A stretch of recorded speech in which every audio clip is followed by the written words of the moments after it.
ನಾಳೆ D K Shivakumar ಅವರ ಸಂಪುಟದಲ್ಲಿ ಒಬ್ಬ ಹೆಣ್ಮಗಳು ಇಲ್ಲ ಅಂತ ಅನ್ನೋದು ಸುರ್ಜೇವಾಲಾ ಮಾಡಿದ ಮಿಸ್ಟೇಕು, ವೇಣುಗೋಪಾಲ್ ಮಾಡಿದ ಮಿಸ್ಟೇಕು, ರಾಹುಲ್ ಗಾಂಧಿ ಮಾಡಿದ ಮಿಸ್ಟೇಕು ಅಂತ ಮುಂದಿನ ಭವಿಷ್ಯದಲ್ಲಿ ಯಾರು ಮಾತಾಡಲ್ಲ. ಹಿಂತಿರುಗಿ ಇತಿಹಾಸದ ಪುಟಗಳನ್ನು ತೆರೆದು ನೋಡಿದಾಗ ಡಿ ಕೆ ಶಿವಕುಮಾರ್ ಅವರ ಸಂಪುಟದಲ್ಲಿ ಅಂತಾರೆ.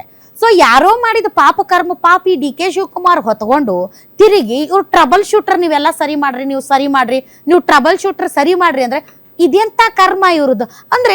I thought D K Shivakumar is more powerful than ಸಿದ್ದರಾಮಯ್ಯನವರು ಅಂತ. ಬಟ್ ಈ ನಿನ್ನೆ ಬೆಳವಣಿಗೆಗಳನ್ನ ನೋಡ್ತಾ ಇದ್ರೆ ಪಾಲಿಗೆ ಬಂದಿದ್ದ ಪಂಚಾಮೃತ ಅನ್ನೋ ತರದಲ್ಲಿ ಇದಾರಪ್ಪ ಇವರು. ಏನ್ ಅನ್ಸುತ್ತೆ ನೋಡಿ ಮೇಡಮ್, ಇದು ಕಳೆದ 60 ದಿನಗಳ ನಂತರ ಹೈಕಮಾಂಡ್ ಅಳೆದು ತೂಗಿ ಸುರಿದು ಯಾರಿಗೆ ಕೊಡಬೇಕು ಯಾರಿಗೆ ಕೊಡಬಾರ್ದು ಒಂಥರ IPL ಬಿಡ್ ಮಾಡಿಬಿಟ್ರು, ಇದನ್ನ ಹರಾಜ್ಗೆ ಹೋಗ್ಬಿಟ್ರು ಮೇಡಮ್. ಇದನ್ನ ಬಹುಶಃ ಆ ಸಂದರ್ಭದಲ್ಲಿ ಮುಖ್ಯಮಂತ್ರಿ ಆದ ಸಂದರ್ಭದಲ್ಲಿ ಪೋರ್ಟ್ಫೋಲಿಯೋ ಬಂದಿದ್ರೆ ಈ ಥರ ಯಾವುದಕ್ಕೂ ವಿಚಾರಗಳಿಗೆ ಆಸ್ಪದ ಕೊಡ್ತಿರಲಿಲ್ಲ. ಈ ಕಾಂಗ್ರೆಸ್ ಸರ್ಕಾರ ಹೇಳ್ತದೆ ನಾವು ಮಹಿಳಾ ಸಬಲೀಕರಣ ಮಾಡ್ತೀವಿ, ನಾವು ಗೃಹಲಕ್ಷ್ಮಿ ಕೊಡ್ತೀವಿ. ಲಕ್ಷ್ಮಿ ಎಲ್ಲಿದ್ದಾಳೆ ಮೇಡಮ್? ಒಂದು ಮನೆಗೆ ಒಂದು ಹೆಣ್ಮಗಳು ಇರಬೇಕು ಅಂತಾರೆ. ಒಂದು ಸರ್ಕಾರದಲ್ಲಿ ಅದೇ ಭಿಕ್ಷೆನೇ ಬೇಡಬೇಕು, ಇವ್ರನ್ನ ಭಿಕ್ಷೆ ಬೇಡಬೇಕು, ನಮ್ಮ ಒಂದು ಹೆಣ್ಮಗಳಿಗೆ ಒಂದು ಅವಕಾಶ ಕೊಡ್ಕೊಡಿ ಅಂತೇಳಿ ಇವ್ರು ಇಡೀ ಮಹಿಳಾ ಸಮಾಜಕ್ಕೆ ಮಹಿಳೆಯರಿಗೆ ಮಾಡಿದಂಥ ಅಪಮಾನ ಕಾಂಗ್ರೆಸ್. ಅದು ಒಬ್ಬ ಹೆಣ್ಮಗಳನ್ನ ನೀನು ಸಂಪುಟಕ್ಕೆ ಬರ್ತಾ ಇದೆಯಮ್ಮ, ನೀನು ಸಚಿವೆ ಆಗ್ತೀನಿ ಅಂತ ಹೇಳ್ಬಿಟ್ಟು ಆಕಿನ ಬೆಂಬಲಿಗರೆಲ್ಲ ಕರೆಸಿ ಅವರು ಕೋರ್ಟಲ್ಲಿ ಸುಪ್ರೀಂ ಕೋರ್ಟ್ ಹೋರಾಟ ಮಾಡಿದ್ರು. ಇದೇ ಪಕ್ಷಾತೀತವಾಗಿ ಮಾತಾಡೋಣ ಮೇಡಮ್. ಆಯ್ತು ಮಾಡಿದ್ರೆ ಆ ಎಮ್ಮನ್ನ ಅನೌನ್ಸ್ ಮಾಡಿಬಿಟ್ಟು ಹೈಕಮಾಂಡ್ ಅವ್ರಿಗೆ ತಂದು ಈಗ ಅವಮಾನ ಮಾಡಿದೆಯಲ್ಲ, ಇದಕ್ಕಿಂತ ನಾಚಿಕೆಡಿ ಸಂಗತಿ ಒಂದು ಮೇಡಮ್.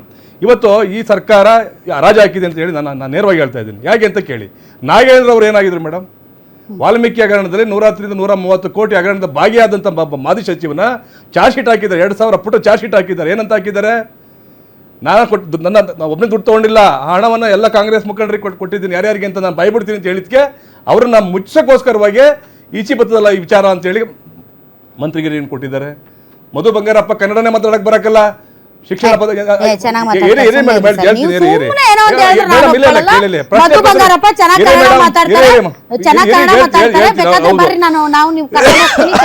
ಆಯ್ತು ಓದಿಸಿ ಅವ್ರನ್ನ. ಆಯ್ತು ಆಯ್ತಾ, ಓದಿಸೋದಲ್ಲ ಸರ್, ಓದಿದಾರೆ ಅವರು. ಆಯ್ತು ಇರ್ಲಿ, ಓದಿದ್ದಾರೆ. ಪತ್ರಿಕೆನ ಒಂದು ಶಿಕ್ಷಣ ಇಲಾಖೆ ನಿಭಾಯಿಸಕ್ಕಾಗಲ್ಲ ಅವ್ರನ್ನ ಮಾಡಿದ್ದಾರೆ. ಆಯ್ತು ಮೇಡಮ್, ನೆಕ್ಸ್ಟ್ ಇವರು ಬನ್ನಿ ಆಯ್ತಾ. ಈಗ ಕಾರ್ಮಿಕರ ಕಿಟ್ ಹಗರಣದಲ್ಲಿ ಭಾಗಿಯಾದಂತ ಸಂತೋಷ್ ಲಾಡ್ ಆಯ್ತಾ ತನಿಖೆ ನಡೆದಲ್ವ, ಚೀಮಾರಿ ಹಾಕ್ಸ್ಕೊಂಡಿದ್ದಾರೆ ಹೈಕೋರ್ಟ್ ಮತ್ತೆ ಸುಪ್ರೀಂ ಕೋರ್ಟ್ ಅಲ್ಲಿ ಚೀಮಾರಿ ಹಾಕ್ಸ್ಕೊಂಡಿದ್ದಾರೆ. ಕಳಂಕ ಹೊತ್ತಿರೋನು ತಗೊಂಬಂದ್ ಕೊಟ್ಟಿದ್ದಾರೆ. ಕಾಂಗ್ರೆಸ್ ಸರ್ವನಾಶಕ್ಕೆ ಇದೊಂದು ದಾರಿ ಆಗಿದೆ. ನೀವು ನಾಗೇಂದ್ರ ಅವ್ರನ್ನ ಯಾಕೆ ಮಾಡಿದ್ರು ಸರ್ ನಿಮ್ ಪ್ರಕಾರ? ಅವ್ರ ಹೆಸರುಗಳೇ ಹೇಳ್ತಾರೆ. ಹೌದು ಮೇಡಮ್. ಅಲ್ಲ ಸರ್, ಇವತ್ತು ಅಲ್ಲ ಈಗ ರಾಜ್ಯ ನಾಯಕರು ನಮ್ಮ ಹೆಸರು ಹೇಳ್ತಾರೆ ಅಂತ ಹೇಳ್ಬೋದು. ಬಟ್ ರಾಹುಲ್ ಗಾಂಧಿ ಅವರು, ಧರ್ಮೇಂದ್ರ ಪ್ರಧಾನ್ ಅವರು ರಾಜೀನಾಮೆ ತಗೊಳ್ಳೋದಕ್ಕೆ, ಅಮಿತ್ ಶಾ ಅವ್ರು ರಾಜೀನಾಮೆ ತಗೊಳ್ಳೋದಕ್ಕೆ, ಮೋದಿ ಅವರು ರಾಜೀನಾಮೆ ತಗೊಳ್ಳೋದಕ್ಕೆ ಎಷ್ಟು ಉತ್ಸುಕರಾಗಿದ್ದಾರಲ್ಲ. ಒಬ್ಬ ಕಳಂಕಿತ ಸಚಿವನ ರಾಜೀನಾಮೆ ತಗೊಂಡು ಮತ್ತೆ ಆತನನ್ನ ಸಚಿವ ಸಂಪುಟಕ್ಕೆ ಸೇರಿಸುವಂತಹ ಆ ಒಂದು ನಿರ್ಧಾರ ರಾಹುಲ್ ಗಾಂಧಿ ತಗೊಂಡಿದ್ದಾರೆ. ಯಾಕೆ ತಗೊಂಡಿದ್ದಾರೆ? ನೈತಿಕತೆ ಇಲ್ಲ ಮೇಡಮ್. ಕಾಂಗ್ರೆಸ್ನವರು ಭ್ರಷ್ಟಾಚಾರ ಮಾಡೋದ್ರ ಬಗ್ಗೆ ನೈತಿಕತೆ ಇಲ್ಲ, ಮಾತಾಡಬಾರ್ದು ಅವರು. ಯಾಕೆಂದ್ರೆ ಪ್ರೂವ್ ಆಗಿದೆ, ಇದು ಮಂತ್ರಿಮಂಡಲದಲ್ಲಿ ಮತ್ತೆ ಪ್ರೂವ್ ಮಾಡ್ಕೊಂಡಿದ್ದಾರೆ. ಆಯ್ತು, ಕಾಂಗ್ರೆಸ್ ಅನ್ನ ಸರ್ವನಾಶ ಮಾಡ್ಲಿಕ್ಕೆ ಇದೊಂದು ಸಾಕಿದು ಈಗ ಮಾಡಿರುವಂತ ಈ ಸಂಪುಟ ವಿಸ್ತರಣೆ. ಹಿರಿಯ ಸಚಿವರಾದಂತ HK ಪಾಟೀಲ್ ಹೊರಟೋದ್ರು, ದೇಶಪಾಂಡೆ ಹೊರಟೋದ್ರು. ಅಲ್ಲಿಂದ ಆಯ್ತು ಮೇಡಮ್, ಜಯಚಂದ್ರ ಇಲ್ಲ, ಅವರು ಇಲ್ಲ, ಅವ್ರು ಎಂತ ಸೀನಿಯರ್ ಲೀಡರು. ಇವತ್ತು ಚಲರಾಯಸ್ವಾಮಿ ಅವರು ನಮ್ಮ ಮಂಡ್ಯ ಜಿಲ್ಲೆಯಿಂದ ಪುನರ್ ಆಯ್ಕೆ ಮಾಡ್ಕೊಂಡಿದ್ದಾರೆ. ಅಲ್ಲಿ ಬಂಡಿ ಸಿದ್ದೇಗೌಡ ಅಸಮಾಧಾನಾಗಿದ್ದಾರೆ, ಗುಬ್ಬಿ ಶ್ರೀನಿವಾಸ್ ಅವರು ಅಸಮಾಧಾನಾಗಿದ್ದಾರೆ. ಆಮೇಲೆ ಇಡೀ ರಾಜ್ಯದಲ್ಲಿ 10 ಜಿಲ್ಲೆಗೆ 8 ರಿಂದ 10 ಜಿಲ್ಲೆಗೆ ಪ್ರಾತಿನಿಧ್ಯತೆ ಕೊಟ್ಟಿಲ್ಲ. ಆಯ್ತು, ಏನಾರಾಗಿರ್ಲಿ, ಇವರು ಇಲ್ಲಿ ಬೆಂಗಳೂರಿಗೆ 5 ಕೊಟ್ಟಿದ್ದಾರೆ. ಬೆಂಗಳೂರಿಗೆ 5 ಕೊಡ್ಬೇಕಿತ್ತ? 12 ಜನ ಶಾಸಕರು ಇದಕ್ಕೆ ಹೊರಗಡೆ ಕೊಡಬಹುದಿತ್ತು.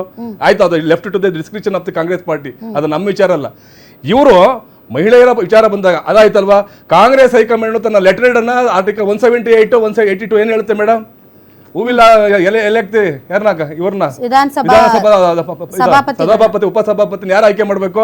ಅವ್ರು ರಾಜೀನಾಮೆ ಕೊಟ್ಟು ಆಯ್ಕೆ ಆಗೋಂಥವ್ರು ಫ್ಲೋರ್ ಆಫ್ ದ ಹೌಸ್ ಅಲ್ಲಿ ಆಯ್ಕೆ ಮಾಡ್ಬೇಕು. ಇವ್ರನ್ನ ನೇಮ್ ಮೆನ್ಷನ್ ಮಾಡ್ಬಿಟ್ಟು ನೀವು ಇಂಥವ್ರು ಉಪಸಭಾಪತಿ, ಇಂಥವ್ರು ನೀವು ಸಭಾಪತಿ, ಮೇಲ್ಮನೆಗಿಂತವ್ರು ಅಂತೇಳಿ ಈಗ ಸಂವಿಧಾನ ಹಿಡ್ಕೊಂಡು ಓಡಾಡ್ತಾರಲ್ಲ ಇವರು ಕಾಂಗ್ರೆಸ್ನವರು. ಎಲ್ಲರೂ ಸಂವಿಧಾನ, ಇಲ್ಲವರು ಸಂವಿಧಾನ ಮಾನ್ಯ ಮುಖ್ಯಮಂತ್ರಿಗಳ ಕೈಲಿ ಸಂವಿಧಾನ ಫಾಲೋ ಮಾಡಿದಾರ. ಇದು ನಿಜವಾಗ್ಲೂ ಮಾಡಿದಂತ ಅಪಚಾರ ಅಂತ ಹೇಳ್ತೀನಿ.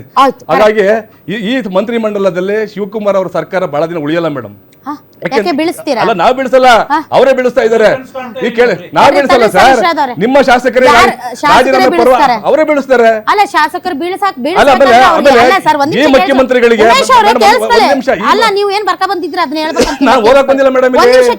ನೀವು ಅಂದ್ರಲ್ಲ, ನೀವು ಸುಮ್ನೆ ಕಲ್ಲೊಡೆದು ಹೋಗ್ಬಾರ್ದು ಕುಮಾರಸ್ವಾಮಿ ಅವ್ರ ತರ. ಈಗ ನೀವ್ ಹೇಳ್ತಾ ಇದ್ದೀರಲ್ಲ, ಪಕ್ಷ ಅವರೇ ಸರ್ಕಾರ ಬೀಳಿಸ್ತಾರೆ ಅಂತ. ಅವ್ರ ಸರ್ಕಾರ ಬೀಳಿಸ್ಬೇಕು ಅಂತಂದ್ರೆ ಸರ್ ಅವ್ರು ಬೇರೆ ಪಾರ್ಟಿಗೆ ಹೋಗ್ಬೇಕು. ಯಾಕಂದ್ರೆ ಕಾಂಗ್ರೆಸ್ನಲ್ಲಿ ಮತ್ತೆ ಅವ್ರಿಗೆ ಇರೋದಿಲ್ಲ ಚಾನ್ಸ್, ಅವಕಾಶ ಇರಲ್ಲ. ಅವ್ರು ಬೇರೆ ಪಾರ್ಟಿಗೆ ಹೋಗ್ಬೇಕು, ಯಾಕಂದ್ರೆ ಬೇರೆ ಪಾರ್ಟಿಯಲ್ಲಿ ಅವ್ರಿಗೆ ಅವಕಾಶ ಇರಬೇಕು, ಅಥವಾ ಬೇರೆ ಪಾರ್ಟಿ ಅವ್ರನ್ನ ಕರಿಬೇಕು, ಅಥವಾ ಆಪರೇಷನ್ ಅದೋ ಇದೋ ಏನೋ ಒಂದು ಆಗ್ಬೇಕು. ಸೊ ಆ ತರದ್ ಏನಾದ್ರೂ ಆಗುತ್ತಾ? ಕರಿತೀರಾ ನೀವು ಯಾರಾದ್ರೂ? ಬಿಜೆಪಿ ಮತ್ತೆ ರಮೇಶ್ ಜಾರಕಿಹೊಳಿ ಅವರು ಹೇಳಿದ್ರು ಕಳೆದ 1 ತಿಂಗಳಿಂದ 3 ತಿಂಗಳ ತನಕ ನಾನು ಮಾತಾಡಲ್ಲ ಅಂದ್ರು. ಈ ಒಂದ್ ತಿಂಗಳಾಯ್ತು, ಈ 2ನೇ ತಿಂಗಳಾಯ್ತು, ಆಮೇಲೆ ನೋಡಿ ಸರ್ಕಾರದ ಭವಿಷ್ಯ ಅಂತ ಹೇಳಿದ್ದಾರೆ. ಈಗ ನಾವ್ ಹೇಳ್ತಾ ಇಲ್ಲ ವಿಚಾರನ, ಕಾಂಗ್ರೆಸ್ ನಲ್ಲಿ ಇವತ್ತು ಗುಂಡೂರಾವ್ ಹೇಳಿದ್ದಾರೆ. ನೀವೇನಾದ್ರೂ ಆಪರೇಷನ್ ಕಮ್ಮಿ ಮಾಡ್ತೀರಾ? ನೋಡಿ ಆ ಸಾಹಸಕ್ಕೆ ನಮ್ಮ ಪಕ್ಷ ನ್ಯಾಯಾಲಯ, ನಮ್ಮ ಮಿತ್ರ ಪಕ್ಷದಲ್ಲಿ ಸದ್ಯದ ಪರಿಸ್ಥಿತಿಯಲ್ಲಿ ನಾವು ಆಲೋಚನೆ ಮಾಡಿಲ್ಲ. ಈ ಸರ್ಕಾರದ ಚಪ್ಪಡಿಕಲ್ಲ ಅವರೇ ಹೇಳ್ಕೊಂಡಿದ್ದಾರೆ ವಿಸ್ತರಣೆ ಮಾಡಬೇಕಂದ್ರೆ. ಹಾಗಾಗಿ ಬಹಳ ದಿನಗಳ ಕಾಲ ಈ ಸರ್ಕಾರ ಉಳಿಯಕ್ಕಿಲ್ಲ ಅನ್ನೋದು ನಮ್ಮ ಅಭಿಪ್ರಾಯ ಮೇಡಮ್. ಆಮೇಲೆ ಆಯ್ತು ಸರ್, ಎಷ್ಟು ಎಲ್ಲ ಒಂದೇ ಉಸಿರಿನಲ್ಲಿ ಹೇಳಕ್ಕಾಗಲ್ಲ. ಒಂದ್ ನಿಮಿಷ ಇಟ್ನಾಳ್ ಅವ್ರೆ, ಈಗ ಮುಖ್ಯಮಂತ್ರಿಗಳು ಈಗ ಸರ್ ಇವ್ರನ್ನ ನಂಬಿ ಬಹುಮತ ಕೊಟ್ಟಿದ್ದಾರೆ ಸರ್. ಪ್ರತಿಯೊಂದು ಕ್ಷೇತ್ರದಲ್ಲೂ ಕೂಡ ಪ್ರತಿಯೊಬ್ಬ ಶಾಸಕನು ಕೂಡ ತುಂಬಾ ಇಂಪಾರ್ಟೆಂಟ್. ಹನಿ ಕೂಡಿದ್ರೆ ಹಳ್ಳ. ಈಗ ಒಂದೊಂದು ಕ್ಷೇತ್ರದ ಒಂದೊಂದು ಸೀಟ್ ಕೂಡ ನೀವು ಸರ್ಕಾರ ರಚನೆ ಮಾಡೋದಕ್ಕೆ ತುಂಬಾ ಇಂಪಾರ್ಟೆಂಟ್. ಆಗ ಬೇಕಾಗಿತ್ತು, ಈಗ ಬೇಡ ಅನ್ನೋ ದುರಹಂಕಾರ ಬೇಡ.